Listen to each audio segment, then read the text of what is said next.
Bienvenidos de nuevo a un nuevo episodio de la Tribu Estoica. En el día de hoy nos embarcamos en un tema muy controvertido que conocí gracias al maestro Escotado. Sé que él es quizás la persona en España con una mayor influencia sobre este tema y me gustaría en un futuro hacer un análisis de su visión al respecto. No obstante, hoy no hablamos de Escotado, sino de Nuestro derecho a las drogas, publicado por primera vez en 1992 y un libro del autor Thomas Szasz, profesor emérito de psiquiatría en la Universidad de Siracusa y, por muy raro que pueda parecer, defensor de la antipsiquiatría. El autor expone que la psiquiatría moderna conlleva un ataque frontal contra los derechos individuales. Y ese será su enfoque a la hora de tratar el tema central del podcast, que no es otro que la prohibición sobre las drogas. Destacar, por lo tanto, que la defensa que aquí se hará está enfocada en la idea liberal de derechos. Y con eso en mente, comenzamos.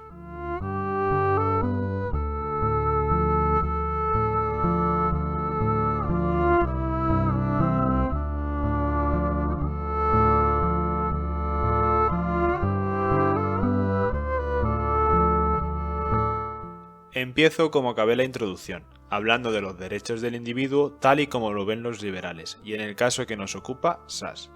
El autor considera que todo individuo tiene derechos fundamentales por el mero hecho de existir, y que no depende de ningún Estado para que se los reconozca. Esto es un argumento controvertido y que podría ser objeto de debate, pero vamos a aceptarlo como base para continuar con el resto del libro. Habla de que el Estado solo se debería dedicar a garantizar, y recalco esto, garantizar estos derechos, pero no reservarse la capacidad de darlos o quitarlos debido a arbitrariedades. Uno de esos derechos inalienables sería el derecho de la propiedad, y dentro de la propiedad hablamos del derecho a tener poder sobre lo que ingerimos y poseemos. Y es que, pensándolo desde este punto de vista, ¿cómo es posible que los burócratas decidan por nosotros sobre lo que debemos meter en nuestro cuerpo? Porque hay sustancias que objetivamente se pueden calificar de como drogas, como son la cafeína o el azúcar, que no están sujetas a este tipo de restricciones. Evidentemente el camino que sigue el autor no es el de aumentar la lista de sustancias prohibidas, sino justo el contrario, el de limitar esta lista lo máximo posible. Pongamos un ejemplo. No vamos a utilizar sustancias como el alcohol, pues es demasiado evidente. Podemos hablar en cambio de la comida basura o de la cantidad ingente de productos azucarados. Son productos a los que cualquiera puede acceder y que provocan un efecto placentero en el cerebro. ¿Todas las personas las consumen de forma responsable? ¿No es la obesidad y las enfermedades relacionadas una pandemia de nuestro tiempo debido en parte a esto? La respuesta es obvia. ¿Deberíamos por eso prohibirlas? Un liberal diría que no. Pues bien, el mismo argumento se puede utilizar con respecto a las drogas. No responsabilicemos de los problemas de salud de los obesos a quienes venden comida, pero atribuimos los hábitos de los adictos a quienes les venden la droga. Y aun con todo, aunque inicialmente las leyes sobre drogas se dirigieran a proteger a las personas de las drogas que otros deseaban venderles, ese objetivo quedó pronto reemplazado por protegerles del abuso, entre comillas, de drogas que ellas mismas deseaban comprar. Y es que esa es otra. El término abuso de drogas tiene connotaciones bastante negativas. Pero ¿qué tal suena en su lugar el término automedicación? Bueno, y si a esto le añadimos después el adjetivo responsable, nos queda un concepto de lo más agradable. Muchas de estas drogas etiquetadas de peligrosas para las sociedades modernas, como el cannabis, el peyote o el opio, son plantas que crecen de forma natural y que han sido utilizadas a lo largo de la historia por numerosas culturas. ¿Por qué estas sustancias han caído en desgracia hasta convertirse en el enemigo público número uno? Szasz nos dice que, también tan antiguo como el hombre, desde siempre se han buscado chivos expiatorios para facilitar la cohesión interna de los grupos. Desde Jesucristo y los romanos, pasando por los judíos en la Edad Media, las brujas durante la Edad Moderna, se llega a las drogas en la actualidad. Todas tienen en común el peligro de que estas sustancias, o en algunos casos individuos, pueden corromper a la juventud y ser una amenaza para el correcto funcionamiento de la sociedad. Si se contagia a uno, se contagian todos. ¿Qué tiene de real estas acusaciones? Bueno, las drogas no son malas en sí mismas, sino que pueden producir efectos negativos a la gente que las ingiere, pero también pueden ser utilizados por sus beneficios. Por lo tanto, el foco debería situarse siempre en intentar educar a los individuos para que sean personas funcionales y puedan utilizar estas sustancias para su beneficio, limitando sus efectos negativos y utilizándolas de forma responsable. Pero este no es el único argumento que se puede esgrimir. ¿Puede considerarse un crimen un acto que solo perjudica a uno mismo? Hay un componente moral judio-cristiano en este pensamiento, de la misma manera que se compara el asesinato y el suicidio. Al creer el Estado que no somos adultos responsables capaces de saber nosotros, mejor que nadie, qué es lo que nos conviene, qué es lo que debemos comer y aceptar las consecuencias, lo que hace es tratarnos como niños irresponsables, inmaduros y dependientes. El autor cree que el Código Penal debería protegernos de los demás, no de nosotros mismos. Nada puede alterar el hecho de que, como la enfermedad y la muerte, la inseguridad y el riesgo son intrínsecos a la condición humana. El Estado no puede protegernos de ninguno. Solo está en su mano proporcionarnos un entorno social donde podamos protegernos de los diferentes riesgos que la vida plantea. Somos nosotros quienes debemos aprender a protegernos a nosotros mismos y a aquellos otros por los que sintamos afecto, cultivando nuestra inteligencia, prudencia y autodisciplina.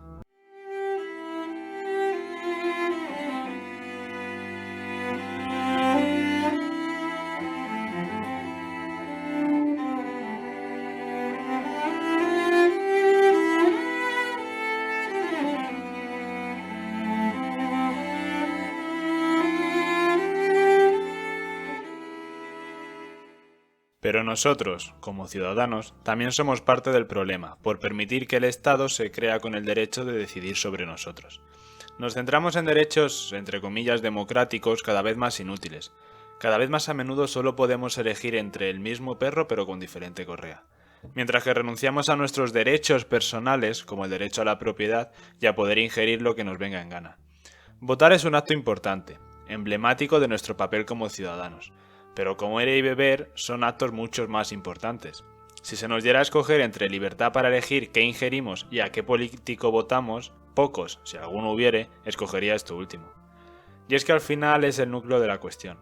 Tener libertad para elegir conlleva que exista la posibilidad de equivocarnos, sufrir las consecuencias y aprender de ellas. Si cada vez renunciamos a más esferas de nuestras responsabilidades como ciudadanos para que el Estado se las apropie, no quedan más que individuos cada vez más dependientes e inútiles. Y no seré yo el que diga que cualquier tiempo pasado fue mejor. Yo creo que aún soy demasiado joven para decir eso.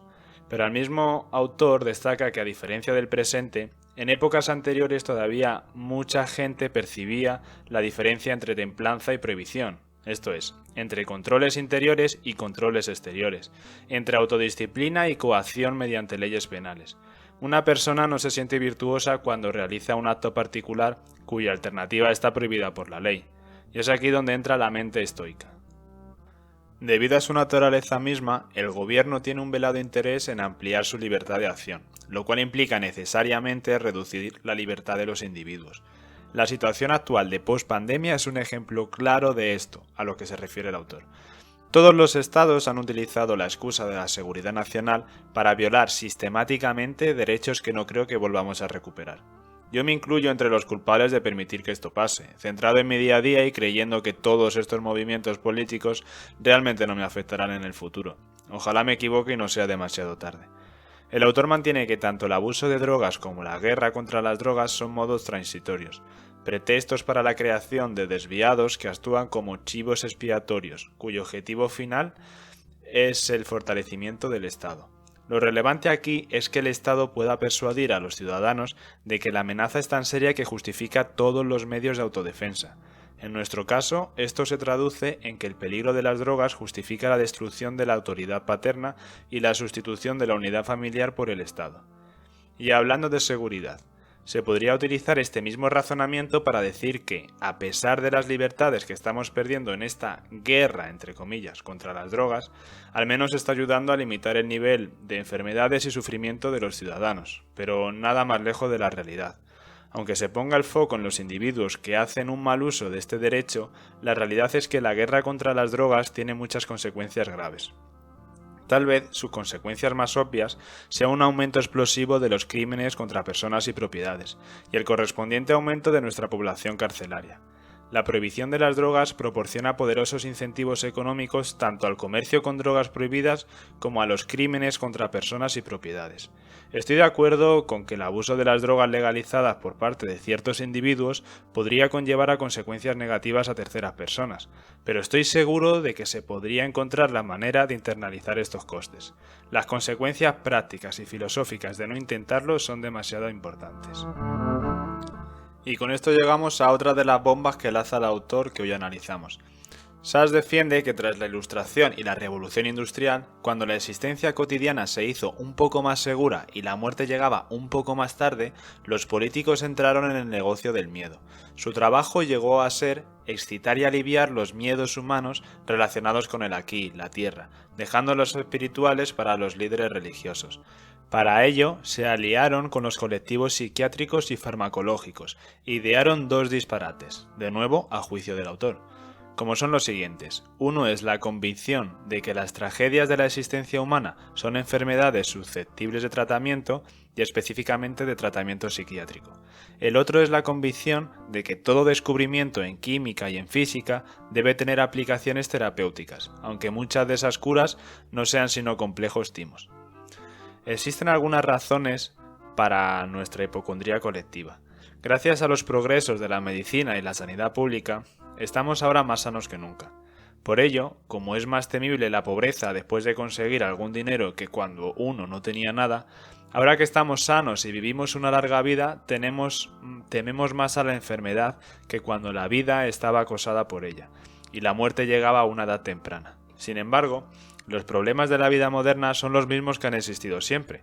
Por eso en todas las épocas han existido filósofos que trataban de dar respuesta a las preguntas que nos atormentaban. Hablaban sobre el objetivo de la vida y cómo superar las situaciones dolorosas como la enfermedad, la muerte o la pobreza.